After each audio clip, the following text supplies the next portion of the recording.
राधे राधे। आज हम सुनेंगे परिवर्तिनी बामन एकादशी कथा। तो अर्जुन ने कहा, हे भगवान, भादों की शुक्ल पक्ष की एकादशी का क्या नाम है तथा उसके व्रत की विधि क्या है? उस एकादशी के व्रत को करने से कौन सा फल मिलता है? हे मधुसूदन, यह सब समझा कर कहिए।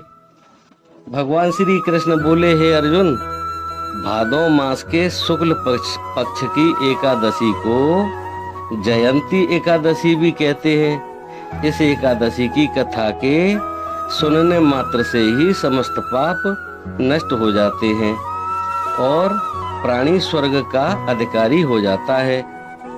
इस जयंती एकादशी की कथा से नीच पापियों का भी उद्धार हो जाता है। यदि कोई धर्मपरायण मनुष्य एकादशी के दिन मेरी पूजा करता है तो मैं उसको संसार की पूजा का फल देता हूँ।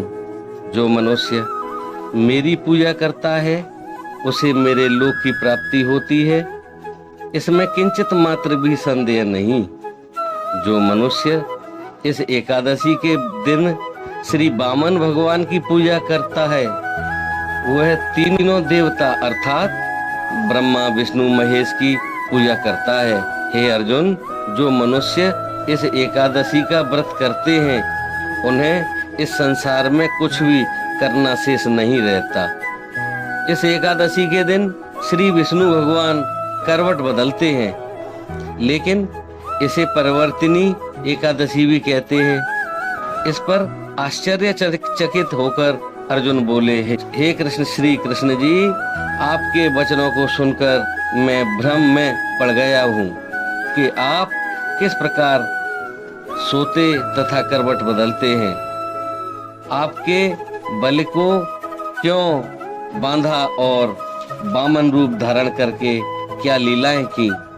चातुर्मास व्रत की विधि क्या है तथा आपके शयन करने पर मनुष्य का क्या कर्तव्य है? सो सब विस्तार पूर्वक कहिए। श्री कृष्ण भगवान बोले, हे अर्जुन, अब तुम पापों को नष्ट करने वाली इस कथा का श्रवण करो। त्रेता युग में बलि नाम का एक दानव था। वह अत्यंत भक्त, दानी, सत्यवादी तथा ब्राह्मणों की सेवा करने वाला था। वह सदैव यज्ञ तप आदि किया करता था। अपनी इसी भक्ति के प्रभाव से वह स्वर्ग में इंद्र के स्थान पर राज्य करने लगा।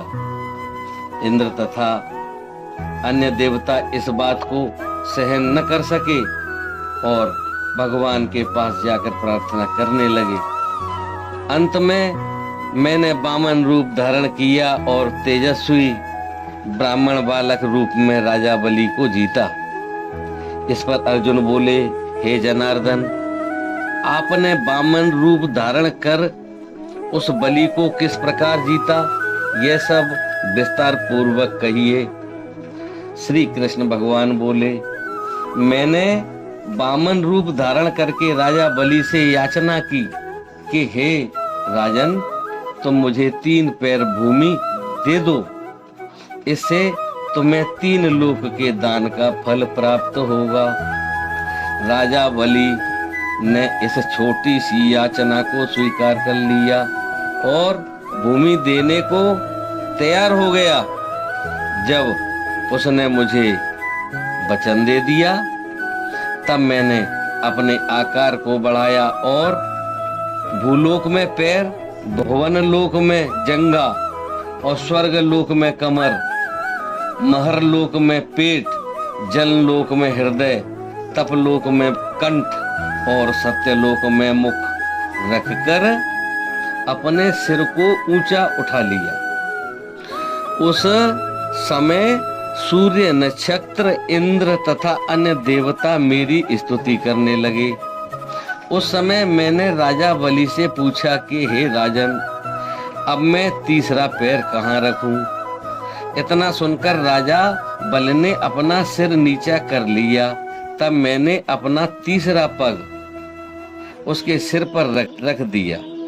और इस प्रकार देवताओं के हित के लिए मैंने अपने उस असुर भक्त को पाताल लोक में पहुंचा दिया। तब वह मुझसे विनती करने लगा। मैंने उससे कहा कि हे बलि, मैं सदैव तुम्हारे पास रहूंगा। भादों के शुक्ल पक्ष की परिवर्तिनी नामक एकादशी के दिन मेरी एक प्रतिमा राजा बलि के पास रहती है और एक क्षीर सागर में शेषनाग पर शयन करती रहती है। इस एकादशी को विष्णु भगवान सोते हुए करवट बदलते हैं। इस दिन त्रिलोकी के नाथ श्री विष्णु भगवान की पूजा की जाती है। इसमें चावल और दही सहित चांदी का दान किया जाता है। इस दिन रात्रि को जागरण करना चाहिए।